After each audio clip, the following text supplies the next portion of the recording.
बोले भारत माता की, गोपाल कृष्ण भगवान की जय जय सिया राम।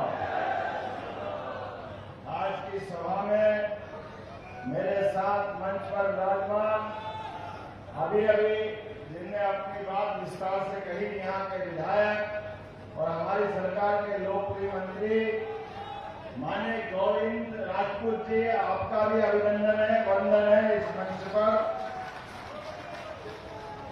जरा तालियां बजाते रहना, मैं नाम बोलते जा रहा हूं लगातार।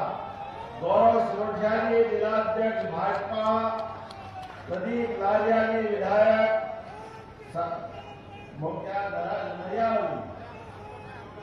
मुकेश चौधरी जी प्रदेश उपाध्यक्ष सेक्टर प्रभारी, श्रीमती लता वानखड़े जी हमारी बहन, जिनके कारण यहाँ इकट्ठा हुए, जोरदार लता वानखड़े जी का। होटल विनायक रेस्टोरेंट एवं residency, open restaurant, AC, non AC room, party hall, conference hall एवं समस्त आधुनिक सुविधाओं के साथ मैरिज गार्डन। पता याद रखें, महिंद्रा शोरूम के बाजू से NH 44, बामौरा, सागर, मध्य प्रदेश। इस अवसर पर श्री जयप्रकाश चतुर्वेदी जी, विधायक शैलेंद्र जैन जी, विधायक वीरेंद्र सिंह जी, राम निवास जी, जोरदार ताली बजाओ राम निवास सहित सभी विधायकों के लिए। राम निवास जी प्रदेश कांग्रेस के कार्यवाहक अध्यक्ष रह चुके हैं, 6 बार के विधायक और भाजपा ज्वाइन कर चुके हैं। जोरदार तालियां। राम निवास जी पहली बार आए हमारे सूची में। इस अवसर पर यहाँ से हमारे पूर्व विधायक पारोल साहू, अभिनंदन करें पारोल साहू जी का। अभिषेक भार्गव, तालियां बजाते रहो। अभिषेक भार्गव जी, अरुणभाई चौबे जी, हीरा सिंह राजपूत जी, नारायण कबीरपंथी जी, श्रीमती मीना आदिवासी, डॉक्टर वीरेंद्र पाठक, अमित राय, मंडल अध्यक्ष श्याम तिवारी, प्रभु पटेल, राम कुमार तिवारी, नाम तो इतने सारे लिखे, सबको प्रणाम कर लेता हूँ। आप जोरदार ताली बजा करके पूरे मंच का अभिनंदन कर रहे। चुनाव का आखिरी दिन है, चुनाव प्रचार का। आज सायंकाल 6 बजे बाद ये माइक से, रैली निकालने से या प्रचार के सारे कामों से हम निवृत्त होंगे। और जैसे डॉक्टर के पास जाओ, वो पल्स देखता है और समझ लेता कि बीमारी है या सामान्य है। मैं गारंटी दे सकता हूं कि सागर का चुनाव भाजपा भारी बहुमत से जीत रही है, इस बात में कोई शक नहीं। और इस अवसर पर लाडली बहना भी बैठी है, आपका तो और वंदन अभिनंदन। कल 1250 की किस्त आपके खाते में डली है, सारी की सारी बहनाओं के लिए। और यहाँ किसानी का क्षेत्र भी है, किसान के लिए भी कितना ऊंचा सोचते नरेंद्र मोदी जी। किसान तो पहले भी थे। यशस्वी भारत रत्न स्वर्गीय अटल बिहारी वाजपेयी के लिए जोरदार अभिनंदन करें। स्वर्गीय अटल बिहारी वाजपेयी के लिए, जिन्होंने गांव-गांव में सड़क देने का काम उन्होंने पहले किया है। गांव-गांव में प्रधानमंत्री सड़क देकर के विकास के दायरे से गांव को जोड़े। और ये कांग्रेस के लोग उस समय भी कह रहे थे, गांव में सड़क की क्या जरूरत है, गांव में तो बैलगाड़ी चलती है। अब उनको ये मालूम नहीं कि बैलगाड़ी वाला कौन सा सिस्टम है। उनने कभी गांव देखा हो तो मालूम पड़े। वो आज भी आलू से सोना बनाने की मशीन ढूंढते, आलू से सोना बनाने वाली। आलू से सोना कौन बनाता है? केवल पप्पू बना सकता है, और कोई को नहीं मालूम आलू से सोना कौन बनाता है। और इसी नादानियों के कारण वो अपने फजीते कराते, अपनी पार्टी के फजीते कराते, बड़े पैमाने पर ऐसा कहते हैं, कहने वाले कहावत है कि नादान की दोस्ती, क्या बोलते हैं, नादान की दोस्ती और जीगा।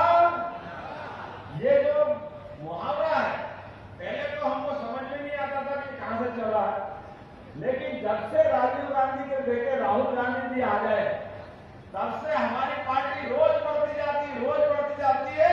और हमको समझ में आया मुहावरा काहे के लिए बनाया। ये राहुल गांधी के लिए बनाया है मुहावरा, जिनको खुद को मालूम नहीं वो करने वाले क्या है। आप अंदाज लगा लो, 2014 में लॉन्च किया है तो 2000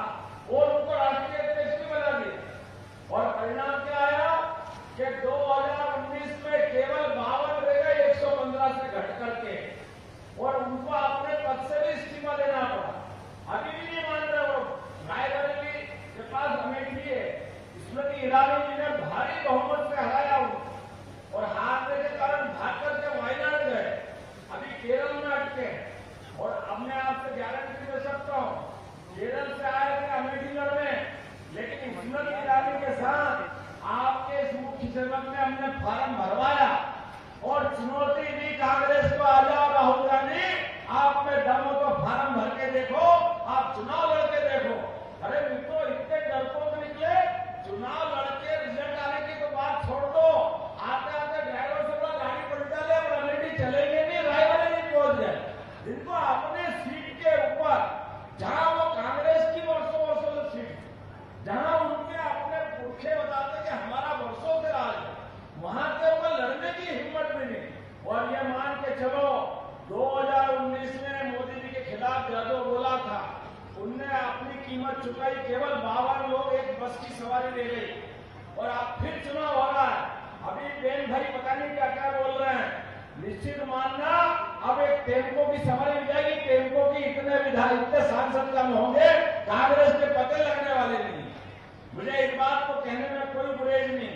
राहतगढ़ के अंदर, अरे अभी मेरे को कोई भगवान राम की तस्वीर भेंट कर रहा है, कोई ने भगवान कृष्ण की प्रतिमा भेंट कर दी। आप कभी कांग्रेस की सभा देखना, आप उनके इस पूरे मंच पे उनकी हिम्मत नहीं है वो भगवान रामकृष्ण की जय भी बोल रहे। अरे इतना क्यों डरते हो?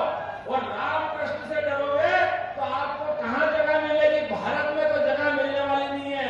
बोला जय जय श्री राम। आप चुनाव में आते हो, जनता से वोट मांगते हो, जनता के बीच जाते हो और भगवान राम के नाम में लड़ाई लगाते हो। आप बताओ, रोज नाटक करते हैं, पता नहीं क्या क्या सोचते हैं। ये माता बहनें हमारी बेटी, इन माता बहनों के लिए कांग्रेस के नेता, प्रदेश के अध्यक्ष चलते चुनाव में बहन इमरती देवी के लिए कितना गंदा शब्द का उपयोग करते हैं।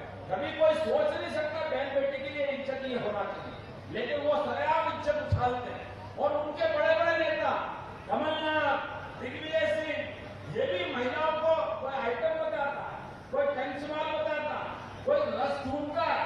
ये बहन बेटी की इज्जत करने का सवाल है। बहन बेटियां कसम खा लेना, जो इनको बोलना तो बोलने दो, लेकिन चुनाव वाले दिन आपके मान सम्मान के खातिर पूरे प्रदेश में हवा चल रही है, उनको धूल चटा के एहसास कराएंगे कि बहन बेटी का अपमान क्या होता है, महिलाओं का अपमान क्या होता है, और वो भी दलित बहन का अपमान। कोई अंदाज लगा सकता है बहन बेटी के साथ ऐसा व्यवहार करे?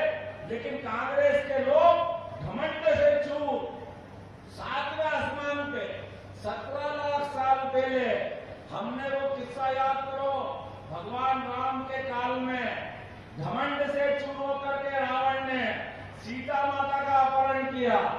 लक्ष्मण रेखा की गलती कर दी थी माता सीता ने, केवल भगवान राम ने, भैया लक्ष्मण ने तो समझाया था, लेकिन जैसे जनता भोली होती है ऐसे ही अपने सीता माता भी भोली थी। वो समझिए भगवा देश में कोई भला आदमी है, कोई भूखा ब्राह्मण है, वो भिक्षा लेने के बहाने लाया। कांग्रेस के लोग ऐसी चालाकी करते शुरू से, अपने मतलब के लिए नए नए रूप रंग ला के आते हैं, नए नए रूप में आते हैं, लेकिन तब भी वही करते थे, आज भी वही करते हैं। रावण ने भी माता सीता का अपहरण करके घमंड 7वें आसमान पर था, जिसकी लंका सोने की थी, लेकिन 10-10 सिर से वो बात करने की हिम्मत रखता था, लेकिन घमंड माथे करके बोल रहा था।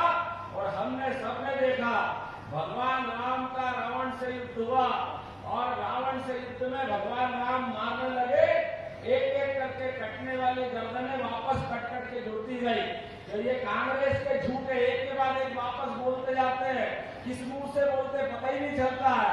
तो समझदार ने कहा, भाई साहब आप रावण को मारोगे, भगवान राम से कहा कि आप रावण को मारोगे, रावण ऐसे मरने वाला नहीं है, रावण की मुंडी में मत लगाओ, इसकी नाभि में निशाना लगाओ, इसकी जान अपनी नाभि में है, कहते उसमें अमृत है, जैसे उसकी अमृत के ऊपर तीर लगाया ऐसे आप भी तीर लगाना, जो बोले बोले दो, इनके हाथ के पंजे पे इनका तीर लगेगा, अपना कमल के फूल का अपने आप ठिकाने लग जाएंगे आपके माध्यम से।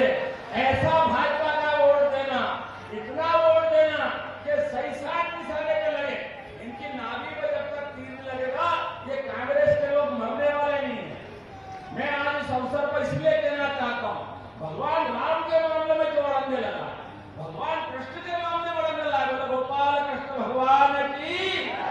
अरे हमारी भी सरकार बनी, सरकार इनकी भी बनी, लेकिन कभी 70 साल तक भगवान राम अयोध्या में पैदा ही नहीं हुए। किसने देखे थे, कहां देखे थे? पूरा देश एक स्वर में बोलता है कि भगवान राम अयोध्या में पैदा हुए। बोलता कि नहीं बोलता? बोलो भगवान राम कहां पैदा हुए? आप बताओ कहां पैदा हुए? आप सबको मालूम भगवान राम अयोध्या में पैदा हुए। नहीं मालूम तो एक बार कांग्रेस को मालूम नहीं कि कहां पैदा हुए। वो पता नहीं इस देश में रहते कि अमेरिका में रहते। वो आज भी उनने शपथ पत्र दिया भगवान राम कहां पैदा हुए, हमने तो देखा ही नहीं, हम नहीं मानते। और ये कहते हैं कि भगवान राम का मंदिर बन गया, गर्भगृह में भगवान मुस्कुराने लग गए। अब इनको लगा गलती हो रही कि हमारे भी राम, हमारे भी राम। अरे इनसे कहना कि भैया तुम्हारे राम है तो बताओ 22 जनवरी के दिन भगवान राम का गर्भगृह में प्रवेश हुआ। ये आज अपनी 5 मई हो गई। आपने किसी ने भी राहुल गांधी, सोनिया गांधी, प्रियंका गांधी या यहाँ कांग्रेस के प्रत्याशी किसी एक को भी भगवान राम के दर्शन करने जाके देखा क्या? कभी देखा आपने कि दर्शन करने गए? ये गोविंद राजपूत जी यहाँ मौजूद है। आप में से कई लोग बाद में भी गाँव में, पहले भी गाँव में। मैं अपने मंत्रिमंडल के साथ हवाई जहाज लेकर के सब आदमी हम दर्शन करके आए। बोला जाइए अरे तुम भगवान राम से इतनी नफरत क्यों करते? आपका भगवान राम ने क्या बिगाड़ा? आप हिंदुओं के वोट तो लेना चाहते हो, लेकिन भगवान राम का रास्ता नहीं बताते हो। ये आपकी दोहरी नीति, ये नीति आपको डुबाई। इसी कारण से कांग्रेस का लगातार नुकसान हुआ। और भगवान राम छोड़ो, ये शिक्षा नीति में भी अंग्रेजों ने पहली बार 1832 में शिक्षा नीति लागू की और उसमें उन्होंने ग से गणेश जी पढ़ाते थे पहले देश में। लेकिन अंग्रेज के बाद कांग्रेस ने ग से गणेश के बजाय गधा कर दिया कि ग से गधा सिखाएंगे बच्चों। हमें इस बात की प्रसन्नता है, यशस्वी प्रधानमंत्री के लिए जोरदार अभिनंदन करो। 2020 में नरेंद्र मोदी जी ने नई शिक्षा नीति लागू की और हमने मध्य प्रदेश में सबसे पहले लागू की। अब हम अपने वापस ग से गणेश जी का अपना स्थान देंगे और गधे को गधे का स्थान आप दोगे, हम नहीं देने वाले हैं। थोड़ा देने वाले हो कि नहीं देने वाले हो? तो आज अपने बीच में आने वाले समय में आप और हम सब मिलकर के विकास के मामले में बात नहीं करनी। मेरी सरकार बनी, सरकार बनने के बाद केवल 100 दिन के अंदर हमारी सरकार ने कुछ निर्णय किए। निर्णय क्या किए वो आपके सामने है। हमने कहा कि हर जिले के अंदर एक एक्सीलेंस कॉलेज खुलना चाहिए। बोला खुलना चाहिए नहीं, युवाओं के लिए एक्सीलेंस कॉलेज खुलना चाहिए। अगर तो ताली बजा के बताओ अगर मेरी बात से सहमत। नए दौर के नए समय में हमारे बच्चों को पढ़ने की व्यवस्था होना चाहिए। और आप तो और सौभाग्यशाली हो, सर हरि सिंह गौर के समय से विश्वविद्यालय था यहाँ, कोई कारण से वो छतरपुर चला गया तो यहाँ के बच्चे परेशान थे। हमने रानी अवंतीबाई लोधी के नाम पर एक विश्वविद्यालय खोल के सागर को सौगात दी है। बोला अवंतीबाई की अपने विद्यार्थियों के लिए हम नहीं करेंगे तो कौन करेगा? हमने दूसरा काम किया, हर जिले के अलग अलग आकलन कर रहे हैं। जिन जिले में संभावना रहेगी वहां उद्योग धंधे के लिए बड़े पैमाने पर इन्वेस्टर समिट कराएंगे, काम धंधे की व्यवस्था खोलेंगे। और जेल बेतवा नदी नीति योजना के माध्यम से 45,000 करोड़ से आपका ये पूरा बुंदेलखंड का बेल्ट नरेंद्र मोदी जी को जोरदार अभिनंदन करो, ताली बजा करके। ये बड़ी सौगात नरेंद्र मोदी जी के माध्यम से मिली। ये पूरा क्षेत्र पानी के अभाव में, पीने का पानी या खेत में पानी, ये सारा संकट मिटेगा। पूरा क्षेत्र पंजाब हरियाणा की तरह ये आनंद में डूबेगा। इतना ही नहीं, आने वाले समय में आयुष्मान कार्ड किस किसने बनाया? हाथ खड़े करा जिसने आयुष्मान कार्ड बनाया। आप जिनके नहीं बने वो भी बनवा लेना। हमारी सरकार ने एक फैसला किया है, आयुष्मान कार्ड के माध्यम से कोई भी घायल एम्बुलेंस से घायल होकर के हॉस्पिटल पहुंचेगा और हॉस्पिटल में उसका इलाज होगा। और लगा के इसकी गंभीर बीमारी है, इनको सागर, ग्वालियर, इंदौर, भोपाल, दिल्ली पहुंचाना है। अब आपको अलग से चिंता मत करना। कांग्रेस के लोग हेलीकॉप्टर शोक मोज के लिए लेते थे, हमने तय कर लिया हर गरीब की जान बचना चाहिए। डॉक्टर और कलेक्टर तय कर लेगा तो इस राहत दल में हेलीकॉप्टर उतरेगा और उस मरीज को ले जा करके जहां डॉक्टर कहेंगे वहां पहुंचाएंगे। गरीब की जान बचाना जरूरी है, हेलीकॉप्टर का शोक मोच करना जरूरी है। गरीब की जान बचाना चाहिए। ये गरीब की इज्जत करने वाली सरकार है। आप बताओ, अभी राहुल गांधी कैसे मजाक करते हैं, कैसे टिप्पणी करते हैं। वो कहते हैं हमारी सरकार बना लो, एक झटके में गरीबी दूर कर देंगे। अरे भैया, तेरे को गरीबी का ग मालूम नहीं कि गरीबी होती क्या? तुमने सोने चांदी की चम्मच पे खाना खाया है, आपको मालूम नहीं गरीबी क्या होती। और आपके इतिहास को देखो तो आपकी मम्मी ने 10 साल सरकार चलाई, अपने खानदान की तरफ देख लो, वो गरीबी दूर नहीं कर पाई। 4 से 14 सोनिया गांधी की यूपीए की सरकार चली, इसके पहले इनके पापा की सरकार चली, राजीव गांधी की 5 साल उनने सरकार चली, वो गरीबी दूर नहीं कर पाए। इनकी दादी इंदिरा गांधी ने 17 साल सरकार चली, वो गरीबी दूर नहीं कर पाए। इनके नाना जी, परनाना जी, जवाहरलाल नेहरू 18 साल उनने सरकार चली, सब मिला के 55 साल तक सरकार चली, ये गरीबी दूर नहीं कर पाए। और ये जनता को मूर्ख समझते हैं कि आप हमको सरकार बना दो, हम गरीबी दूर कर देंगे। ये झूठ चलेगा नहीं। जनता हिसाब करना जानती है। पहले 55 साल जो तुमने पाप किए वो सब याद है। और आप तो और ज्यादा महत्व के लोग हो। आपने, हमने, सबने देखा, जैसे मैंने भगवान राम की बात बोली, राम जी का आनंद आया कि नहीं? बोलो जय जय श्री राम।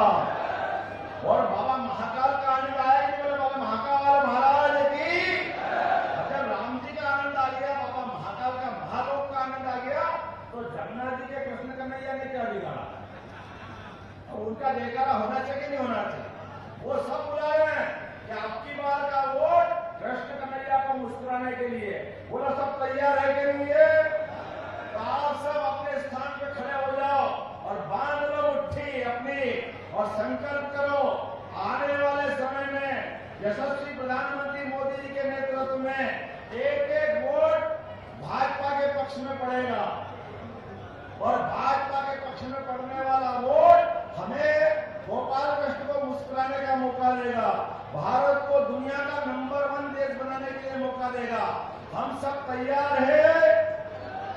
अगर तैयार है, भाजपा के पक्ष में वोट देने के लिए तैयार है? ये माता बहने तैयार है? तो कोई भूलना मत, 7 तारीख के दिन एक और जानकारी हमारे गोविंद भैया देने का। बताओ, पहले जोर से तालियां बजाओ। देखिए, हमारी 7 विधानसभा थी, अब हमारे आदरणीय मुख्यमंत्री मोहन यादव जी के कार्यों से प्रभावित होकर बिना कांग्रेस की विधायक निर्मला सप्रे भी भाजपा में आ रही हैं। अब सागर में 8 की 8 सीट आपकी और सांसद लाने की जवाबदारी मुख्यमंत्री जी ने कहा है तो आपकी।